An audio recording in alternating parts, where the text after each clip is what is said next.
सबको जय मसीह की। परमेश्वर के नाम की महिमा हो। आज हम देखेंगे कुष्ठ रोग से संबंधित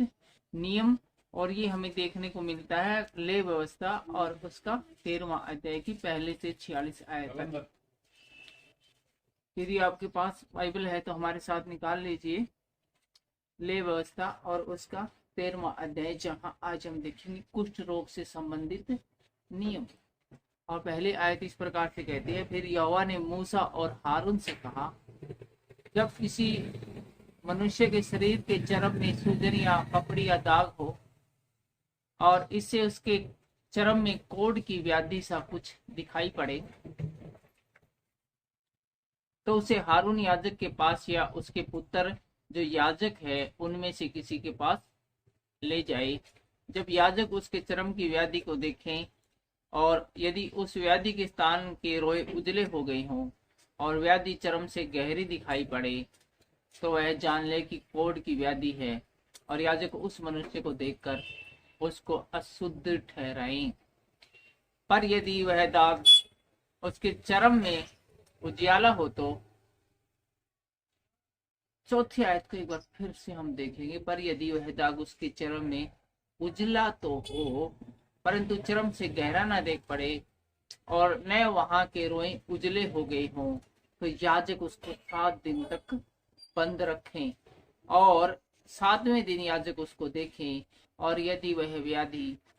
जैसी की तैसी बनी रहे और उसके चर्म में न फैली हो तो याजक उसको और भी 7 दिन तक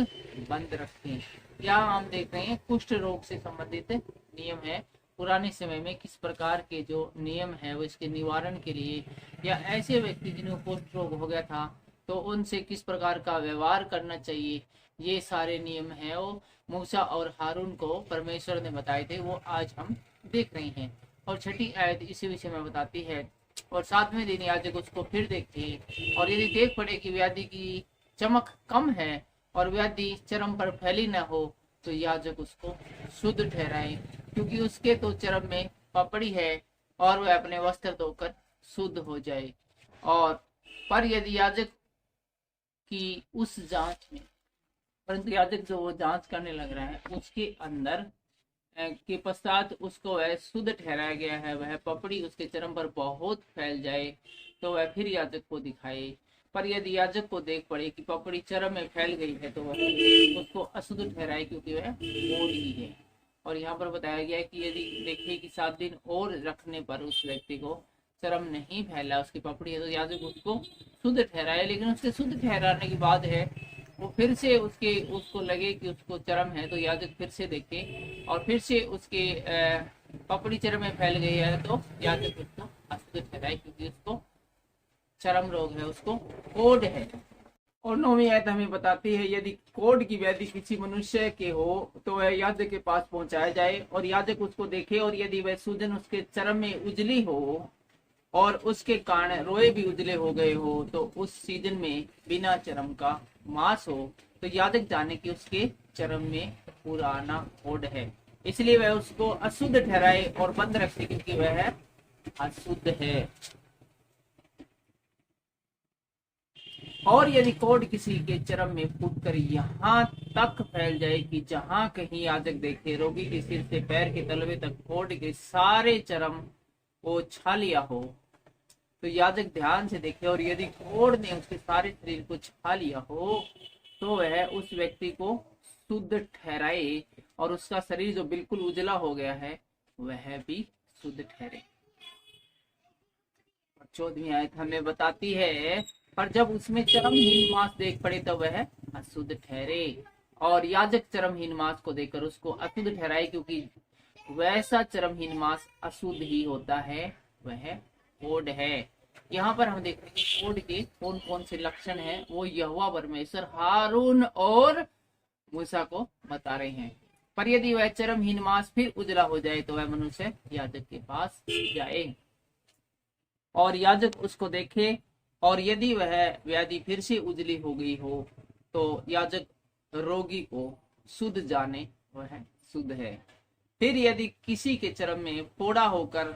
चंगा हो गया हो और फोड़े के स्थान में उजली सी सूजन या लाली लिए हुए उजला दाग हो तब याजक को दिखाए और याजक उस सूजन को देखे और यदि वह चर्म से गहरा हो पड़े और उसके रोए भी उजले हो गए हों तो याजक यह जानकर उस मनुष्य को अशुद्ध ठहराए, क्योंकि वह कोढ़ की व्याधि है जो फोड़ों में से फूट निकली है। परंतु यदि याजक देखे कि उसमें उजले रोए नहीं है और वह चर्म से गहरी नहीं है और उसकी चमक कम हुई है तो याजक उस मनुष्य को 7 दिन तक बंद रखे।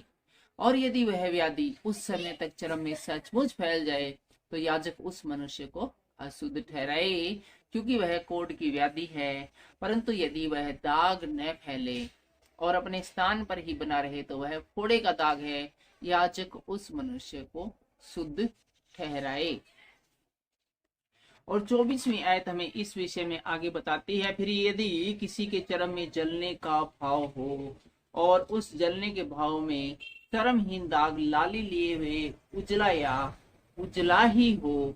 तो याजक उसको देखे और यदि उस दाग में के रोए उजले हो गए हों और वह चर्म से गहरा दिखाई पड़े तो वह कोढ़ है, तो उस जलने के दाग में से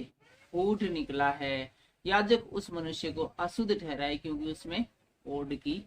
व्याधि है। तो हम देख सकते हैं कि याजकों की कितनी बड़ी जिम्मेवारियां थी। न सिर्फ उसको है वो परमेश्वर की स्तुति आराधना करना था, बल्कि लोगों की बीमारियां हैं उनका भी पता लगाना था परमेश्वर की सामर्थ्य से और उनके लिए दिशा निर्देश जारी करना था और उनके इलाज का भी प्रबंध करना था अपनी देख रेख में। तो पुराने समय में देख सकते हैं याजकों के ऊपर कितनी जिम्मेवारियां परमेश्वर ने दी थी। और आगे हम देखते हैं, पर यदि याजक देखे कि दाग में उजले रोए नहीं है और न वह चर्म में कुछ गहरा है और उसकी चमक कम हुई है तो वह उसको 7 दिन तक बंद रखे और 7वें दिन याजक उसको देखें और यदि वह चर्म में फैल गई हो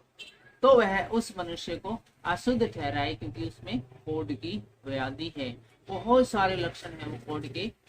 परमेश्वर के द्वारा मूसा और हारून को यहाँ पर बताए जा रहे हैं। परंतु यदि वह दाग चर्म में नहीं फैला और अपने स्थान ही पर जहां का तहां बना हो और उसकी चमक कम हुई हो तो वह जल जाने के कारण सूजा हुआ है। याजक उस मनुष्य को शुद्ध ठहराए, क्योंकि वह दाग जल जाने के कारण से है। फिर यदि किसी पुरुष या स्त्री के सिर पर या पुरुष की दाढ़ी में व्याधि हो तो याजक व्याधि को देखे और यदि वह चर्म से गहरे पड़े उसमें भूरे भूरे पतले बाल हो तो याजक उस मनुष्य को अशुद्ध ठहराए। वह व्याधि सेंवा अर्थात सिर या दाढ़ी का कोढ़ है। और यदि याजक सेंवे की व्याधि को देखे कि वह चर्म से गहरी नहीं है और उसमें काले काले बाल नहीं है तो वह सेंवा के रोगी को 7 दिन तक बंद रखें। और 7वें दिन याजक व्याधि को देखे, तब यदि वह सेंवा न फैला हो और उसमें बुरे बुरे बाल न हो और सेंवा चर्म से गहरा न देख पड़े तो वह मनुष्य मूंडा तो जाए, परंतु जहाँ सेवा हो वहां न मूंडा जाए। और याजक उस सेवे को और भी 7 दिन तक बंद करे। और 7वें दिन याजक सेवे को देखे और यदि वह सेवा चर्म में फैला न हो और चर्म से गहरा न देख पड़े तो याजक उस मनुष्य को शुद्ध ठहराए और वह अपने वस्त्र धोकर शुद्ध ठहरे। पर यदि उसके शुद्ध ठहरने के पश्चात सेवा चर्म में कुछ भी फैले तो याजक उसको देखे और यदि वह चर्म में फैला हो तो याजक पूरे बाल न ढूंढे, क्योंकि वह मनुष्य अशुद्ध है। परंतु यदि उसकी दृष्टि में वह सेवा जैसे का तैसा बना हुआ है, परंतु यदि उसकी दृष्टि में सेवा जैसे का तैसा बना हो और उसमें काले काले बाल जमे हो तो जाने की सेवा चंगा हो गया है और वह उस मनुष्य को शुद्ध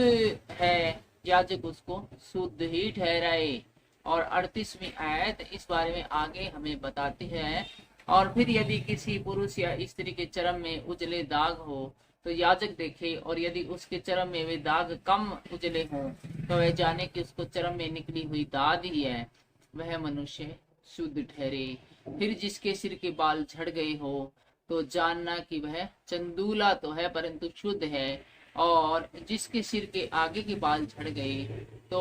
वह माथे पर चंदूला तो है परंतु शुद्ध है। परंतु यदि चंदूले सिर पर या चंदूले माथे पर लाली लिए हुए उजली व्याधि हो तो जानना कि वह उसके चंदूले सिर या चंदूले माथे पर निकला हुआ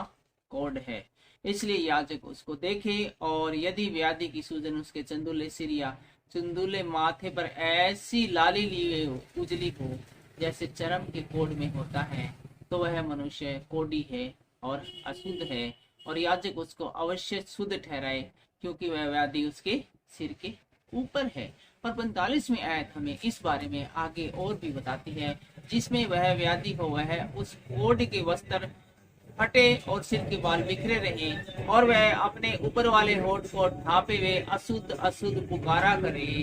जितने दिन तक वह व्याधि उसमें रहे उतने दिन तक वह अशुद्ध रहेगा और वह अशुद्ध ठहरा रहे, इसलिए वह अकेला रहा करे, उसका निवास स्थान छावनी से बाहर है। बड़ा ही दुखमय जीवन यापन ऐसे लोगों को सहना पड़ता था और कोढ़ के रोगियों का बड़ा बुरा हाल था। उन्हें किस प्रकार से अशुद्ध अशुद्ध है वो चिल्लाना पड़ता था, पुकारना पड़ता था, छावनी से दूर रहना पड़ता था, अकेला रहना पड़ता था। चलिए फिलहाल इतना ही, मिलते हैं अगले वीडियो में जिसका शीर्षक होगा वस्त्र या चमड़े की वस्तु का। और सबको जय मसीह की जय हिंद।